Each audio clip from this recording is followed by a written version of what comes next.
know Christ and the power of his resurrection and the fellowship of sharing in his sufferings.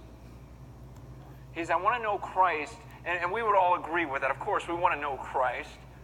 And you go, I want to know the power of his resurrection. You go, man, of course I want to experience that Holy Spirit power in my life. But then he says, I also want to share in his sufferings. I want the fellowship of his sufferings. You know, it's like if he's being nailed to that cross, I want to be out there and I actually want to be next to him.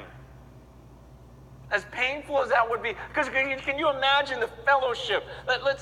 Most of us saw The Passion of the Christ or some crucifixion movie. I mean, can you imagine if as Jesus is just stretched out and they're beating him, what if you were on the other side of Jesus, looking him in the eyes, and they're beating you too?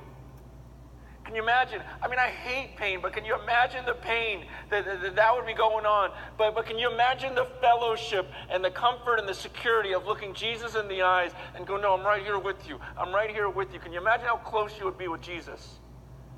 And how safe that would feel? Where you go, okay, now I know I'm the real thing. I'm taking this with you. I'd be stupid for taking this unless I really believe that. I know I believe. See, some of us need to suffer just to know that we're for real. Sometimes we look at our lives and we go, man, I don't even know if I'm for real. I don't know what I'm trying to get. But can you imagine the fellowship, the intimacy you would have with Jesus? Can you imagine if you're both carrying these beams up this hill and you're just looking at you, come on, Jesus, come on, friends, okay, just... And then as they drive that nail into Jesus' hand and he screams, and then they drive one into yours, and you're just looking at each other and you're hanging there together, just going, no, we're going to be there, we're going to be there.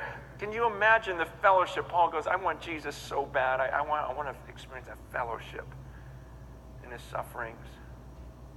You got to see that as a good thing because it brings you closer to Christ.